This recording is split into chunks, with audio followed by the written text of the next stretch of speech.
Bonjour à tous. Dans cette capsule, on va étudier la composition de deux moments cinétiques. On va introduire les bases couplées et découplées, mais également les relations de passage, c'est-à-dire les composantes de Clebsch-Gordan. Alors, je rappelle donc que nous avons étudié la composition de moments cinétiques quelconques, J1 et J2. On va appeler le moment cinétique obtenu J, tel que la valeur propre de J carré est comprise entre J1 moins J2 et J1 plus J2. De même, la valeur azimutale associée, elle est comprise entre moins J et J. On va alors définir ce qu'on appelle la base découplée en considérant dans un premier temps l'ensemble commun des observables qui commute, qui est le suivant, J1 carré, J1Z, J2 au carré et J2Z. De ce fait, à cette époque-là, on va associer une base propre, commune, qui n'est autre que le produit tensoriel, ici, de la base propre J1M1 de J1 carré et de J1Z, et de J2M2, base propre de J2 carré et de J2Z. Par souci de commodité, on va venir réduire toute cette notation-là à deux paramètres, tout simplement M1 et M2. De la même manière, on va définir une base couplée, cette fois-ci en considérant l'ensemble commun des observables qui commutent, faisant introduire J, vous voyez, au carré, JZ, qui n'est autre que la composante du moment cinétique total suivant Z, J1 au carré et J2 au carré. À cette époque-là, on va associer la base propre commune, donc à tous ces opérateurs-là, JM, J1, J2. Donc J, c'est la valeur propre associée à J, qui vérifie ces choses-là. M, c'est la valeur propre ici, azimutale. J1, c'est la valeur propre associée à J1 carré. Et J2, c'est la valeur propre associée à J2 au carré. Également, ici, par souci de commodité, on va enlever tous les paramètres ici J1 et J2 qui sont finalement des constantes et ne garder que la valeur J et M. On va introduire donc l'opérateur création et annihilation. J plus égale J1 plus J2 plus d'un côté, mais également J plus égale Jx plus I, Jy. Donc on va utiliser cette notation-là ou cette décomposition-là quand on travaille sur la base découplée, vous voyez, parce qu'elle fait intervenir J1 et J2 indépendamment. Et on va utiliser ce développement-là quand on utilise la base couplée. Je rappelle également que l'action des opérateurs création et annihilation est donnée par cette expression dont on aura besoin dans nos calculs pour tout à l'heure. Donc à partir de ces relations-là, on va pouvoir alors trouver des relations de passage entre la base couplée et la base découplée ou inversement d'ailleurs. Alors pour cela, la manière à suivre est la suivante. Nous allons partir de la valeur maximale de J, qui n'est autre que, vous voyez, J1 plus J2, et de la valeur maximale de M, ici, là, qui n'est autre aussi que la valeur Jmax. Donc, J, le quête Jmax, Jmax est égal à M1 égale J1, puisque pour faire Jmax, j'ai besoin de M1 qui est la valeur maximale, ça fait J1, et la valeur maximale de M2 qui est J2. D'accord?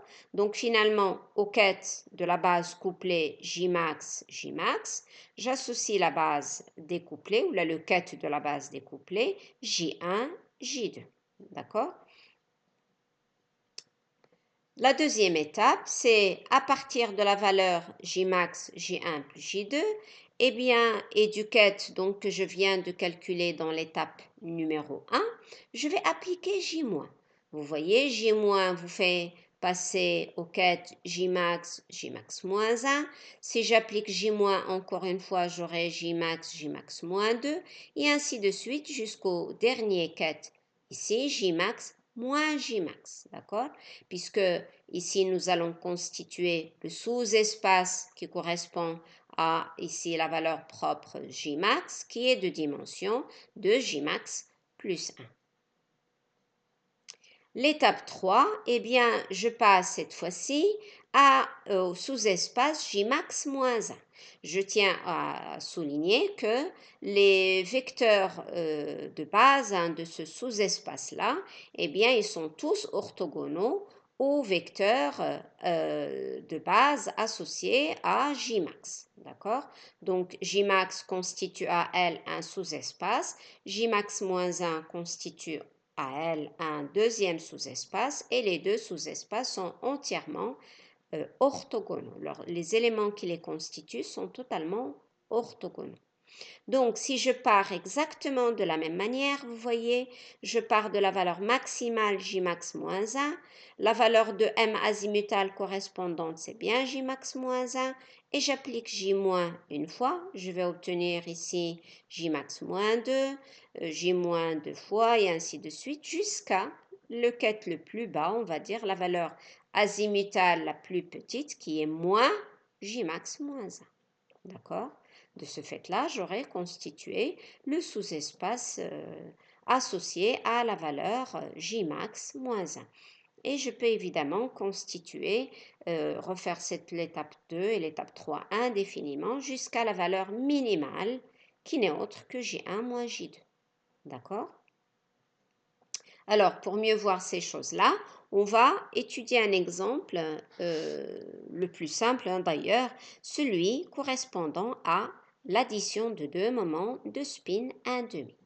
Donc, on va prendre deux moments cinétiques, J1 égale J2 égale 1,5. Finalement, je fais la composition de deux moments de spin 1,5.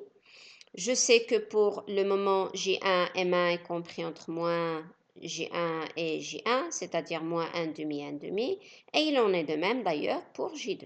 D'accord? Donc chaque J crée un espace de Hilbert qui est de dimension de J plus 1, finalement ici égal à 2. D'accord? Alors, on va répertorier donc les éléments de la base découplée qui est constituée donc par M1 et M2. Alors M1 prend la valeur moins 1 demi et 1 demi, il en est de même pour M2. Ça veut dire que je vais donner à la valeur M1 1 demi, à M2 moins 1 demi. Ici, je vais donner à la valeur M1 moins 1 demi, à M2 1 demi, et ainsi de suite.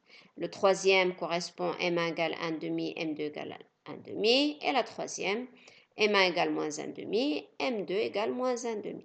J'aurai constitué la base propre que j'appelle découplée de l'espace de Hilbert qui est produit tensoriel, c'est-à-dire qui est obtenu par produit tensoriel de l'espace de Hilbert de J1 au carré J1Z qui est de dimension 2 fois l'espace de Hilbert de J2 au carré J2Z qui est également de dimension 2. 2 fois 2, ça fait 4. Maintenant, pour chercher la base couplée, eh bien, la valeur propre associée à l'addition de mes deux spins, J, il est compris entre J1 moins J2 et J1 plus J2. Chez nous, ici, J1 égale J2 égale 1 demi, donc la différence vous donne 0. Et la somme vous donne 1 demi plus 1 demi, ça fait 1. Donc, j'ai deux sous-espaces. Le premier est constitué par la valeur J égale 0, auquel je fais correspondre un seul ket ici, 0, 0. La valeur M, elle est comprise entre moins J et J, donc ici c'est égal à 0. J'ai une dimension de l'espace, ça fait 1. Et la valeur propre J égale à 1, auquel j'associe 2J plus 1, ça fait 2 fois 1 plus 1, ça fait 3. L'espace que vous voyez là, 1, 1 moins 1, 1, 0. Le 1 moins 1, 0 n'est autre que la valeur azimutale M qui est comprise entre moins 1 et 1. Voici donc les éléments de la base couplée. On va faire la différence entre ces deux bases en disant que tout ce qui est demi-entier, c'est un élément de la base découplée et tout ce qui est entier, c'est un élément de la base, tout ce qui est demi-entier, c'est un élément de la base découplée et tout ce qui est entier, vous le voyez, c'est un élément de la base couplée. Et alors, on va appliquer donc la procédure que j'ai développée plus précédemment, en commençant par l'étape 1. C'est-à-dire quoi? C'est-à-dire ici, je vais chercher la valeur maximale de J et la valeur maximale de M, qui est finalement le quête 1,1, que voici. Eh bien, la règle vous dit que ça correspond tout simplement, si je me rappelle que ce M-là, eh ben, c'est égal à M1 plus M2, donc c'est tout simplement la valeur maximale de M1 qui est égale à 1 demi et la valeur maximale de M2 qui est égale à 1 demi. Donc, ça va vous donner le quête M1 1 demi et M2 1 demi. Vous vérifiez toujours, hein, M1 plus M2 égale à grand M. Et voici donc la première relation entre un élément de la base couplée et un élément de la base découplée. Maintenant, l'étape 2, je vais appliquer J- au quête 1, 1, 1. D'accord? Au quête 1, 1, si j'utilise cette formule-là, vous voyez J égale à 1, M égale à 1, et J- vous fait passer au quête JM moins 1, c'est-à-dire ici 1 moins 1, ça fait 0. D'accord? On va obtenir tout simplement le fait que 1, 0 ici égale à J moins 1, 1 sur H bar racine de 2. Bien, mais d'un autre côté, je peux calculer J moins sur le quête 1, 1. En décomposant, vous vous rappelez ce que j'ai développé précédemment, le J- égale à J1 moins plus J2 moins, mais comme ce sont des éléments indépendants, c'est-à-dire obligatoirement, ils doivent agir non pas sur la base couplée, mais sur la base découplée. Alors on va venir simplement, puisque le quête 1,1, je l'ai déjà trouvé, je l'ai déjà exprimé dans la base découplée, eh bien, je vais le remplacer là-dedans. D'accord? Maintenant, nous allons donc chercher l'action de J1 moins, ici, là, et l'action de J2 moins sur le quête M1. Mais je me rappelle que cette écriture M1, M2 n'est autre que le produit tensoriel. Vous voyez, ça c'est J1, M1, tensoriel, J2, M2. J1 ne va agir que sur J1, M1 et J2 ne va agir que sur J2, M2. D'accord? Vous voyez donc, J1 moins, elle agit sur J1, 1 demi, M1, 1 demi, c'est-à-dire ici le premier quête. Tensoriel, le deuxième quête, il va rester inchangé. Plus, le J2 moins, lui, va agir sur le deuxième quête. C'est-à-dire que le premier quête qui est J1, 1 demi, M1 égale 1 demi, tensoriel, J2 moins qui va agir sur le quête J2 égale 1 demi, M2 égale 1 demi. D'accord? Je rappelle ici que nous avons dit que dans tout ce qui va suivre, je vais confondre le prolongement à l'opérateur lui-même. Je ne vais pas, par souci de commodité, tout simplement. Donc, de la même manière, vous allez calculer ici J1 moins, eh bien, ça vous donne H bar. J1 moins vous fait passer au M1 moins 1, qui est moins 1 demi, vous voyez. Le quête ici ne changera pas, plus le quête qui ne change pas, tensoriel, l'action de J2 va changer M2 1 demi en moins 1 demi. D'accord? Je passe maintenant à l'écriture compactée, c'est-à-dire que ici je vais enlever J1 et J2, je vais garder M1, c'est moins 1 demi, et M2, c'est 1 demi. D'accord? Plus H bar ici, je supprime J1, je ne garde que M1, le voici, il vaut 1 demi, et je ne garde que M2 ici qui est égal à moins 1 demi. Et j'obtiens tout simplement l'action de J- sur le quête 1, 1. Ça, c'est un élément de la base couplée, mais que j'exprime, vous voyez, dans la base découplée. Partant de la relation que j'ai déjà trouvée précédemment ici, je vais venir tout simplement remplacer J- par son expression en fonction de la base découplée ici, et j'obtiens que le quête 1, 0, qui est un quête de la base couplée, il s'exprime comme ceci en fonction des éléments de la base découplée. Notez s'il vous plaît que l'on doit toujours vérifier que M égale M1 plus M2. Eh bien, voici le grand M et voici M1 et voici M2. La somme égale 0 ici et également sur ce quête-là. M1 plus M2, ça fait toujours 0. Maintenant, qu'en est-il pour le quête 1 moins 1? Eh bien, on va refaire exactement la même opération que dans l'étape 2 et on va trouver que 1 moins 1 n'est autre que l'axiome de j moins 1, 0 sur h bar racine de 2. Et tout calcul fait, vous allez trouver que le quête 1 moins 1 de la base couplée s'écrit comme étant le quête moins 1 demi de la base découplée. Notez également que vous avez toujours grand M, ici qui est égal à moins 1, égale M1 plus M2.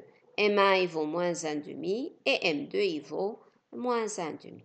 Eh bien, j'ai obtenu les trois quêtes, vous voyez, 1, 0, 1, moins 1 et 1, 1 de l'espace de la base, de l'espace J égale à 1. D'accord? Il y en a trois de la base couplée. Il nous reste le dernier vecteur qui correspond aux quêtes J0, 0. D'accord? Ça aussi, c'est un élément de la base couplée. Eh bien, on va venir exprimer 0, 0 en fonction de M1, M2. Pas tous, simplement ceux qui vérifient la relation grand M égale M1 plus M2. Vous voyez ici, M1 plus M2, ça donne 0, grand M égale 0. M1 plus M2 égale 0, vous obtenez grand M égale 0. D'accord? Et je vais utiliser le fait que l'élément qui appartient au sous-espace associé à J égale 0 est forcément orthogonal à tous les éléments de l'espace J égale à 1, à savoir le produit scalaire 0, 0 avec 1, 0 égale 0, avec 1, 1 égale 0 et avec 1 moins 1 égale 0. D'accord? En particulier, si vous vous rappelez que le quête 1, 0, ça fait ceci qu'on a trouvé donc dans la procédure préalable. Donc, le produit scalaire particulièrement avec m égale 0, qui correspond à m ici, là, également 0, eh bien, vous donne tout simplement que x égale moins y et c'est égal à 1 sur racine de 2. D'accord?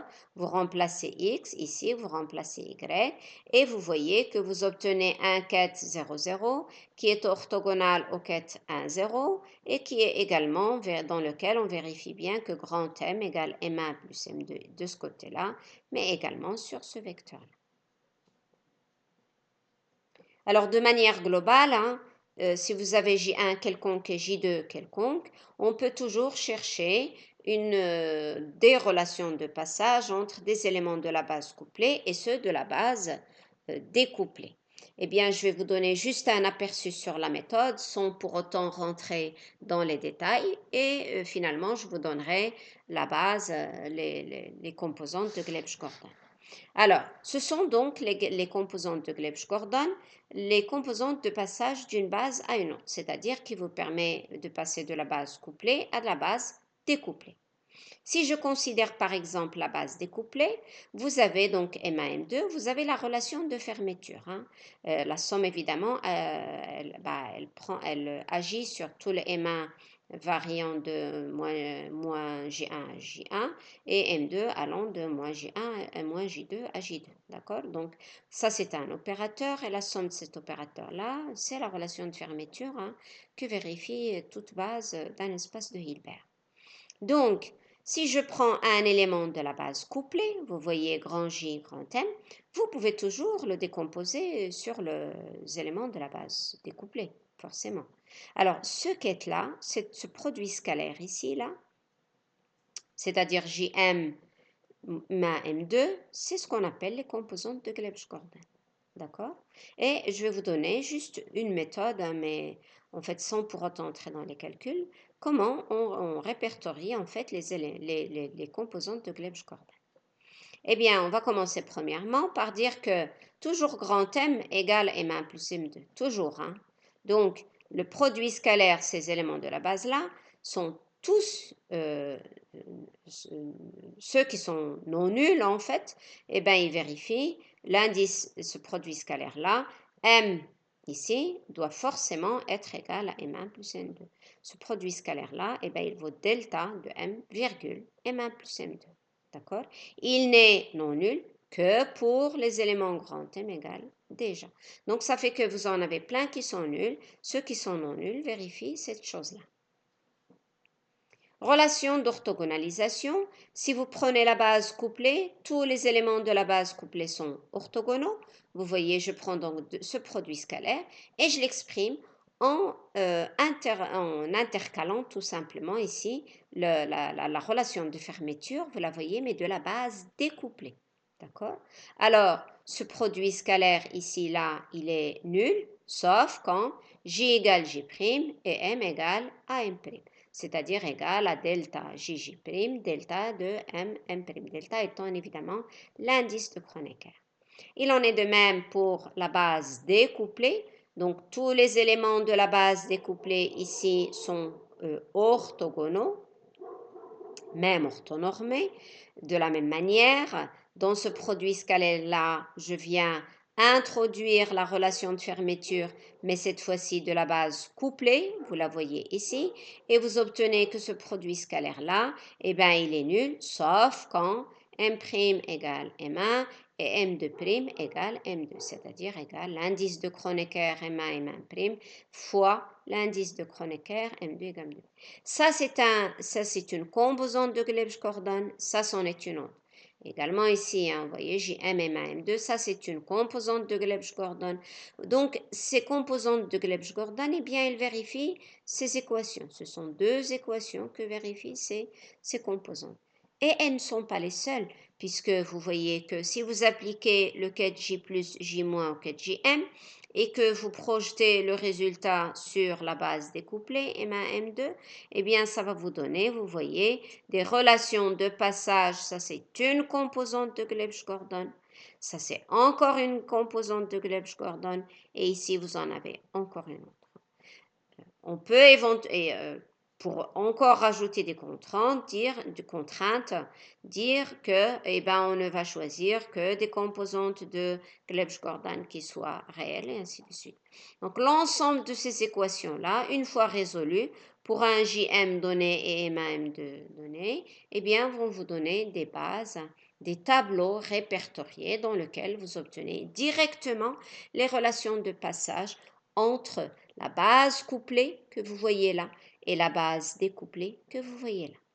Alors, il faut noter ici que les composantes sont toutes obtenues à une racine près, c'est-à-dire il faut lire les composantes et leur mettre des racines. Ici, vous avez les éléments de la base couplée, JM, et là, les éléments de la base découplée. Alors, je vais prendre un exemple. Par exemple, le passage de la base couplée à la base découplée pour 2, J1 égale 1 demi et J2 égale 1 demi. Donc, verticalement, vous avez les éléments de la base couplée, 1, 1 par exemple. Ici, il est très gras, c'est par le sous-espace associé à 1, 1. Également, ici, vous trouvez le sous-espace, 1, 0, 0, 0. Donc, ici, le 1 moins 1. D'accord? Donc, 1, 1, voici le coefficient racine de 1, 1 demi, 1 demi. Ça vous permet d'écrire ici, là, que 1, 1 égale 1 demi, 1 demi. Je passe ensuite, 1, 0, c'est 1 sur racine de 2, 1 demi moins 1 demi, plus 1 sur racine de 2, moins 1 demi, 1 demi, que voici. 1, 0 égale le premier coefficient 1 demi, 1 sur racine de 2. Ça sous-entend une racine, hein, d'accord, fois le 4, ici, là, 1 demi moins 1 demi, que voilà, et 1 sur racine de 2, moins 1 demi, 1 demi. Le 4, 0, 0, quant à lui, 1 sur racine de 2, le voici, 1 demi, et la composante moins, vous voyez, moins 1 sur racine de 2, 1 demi, moins 1 demi. Le dernier 4, 1 moins 1, eh bien, ça va être 1, le 4, moins 1 demi, moins 1 demi. D'accord? Voici donc quelques espaces, hein, quelques tables de Glebsch-Gordon qui vous permettent de lire directement. Vous voyez, verticalement, ici en gras, vous avez la base couplée et le coefficient. Donc, ça sous-entend toujours une racine. Et ici, horizontalement, vous avez les quêtes de la base découplée. D'accord? Quel que soit J1 et J2. Ici, on a donné juste un exemple, mais dans la littérature, vous pouvez trouver ces choses-là, quels que soient les éléments J et N.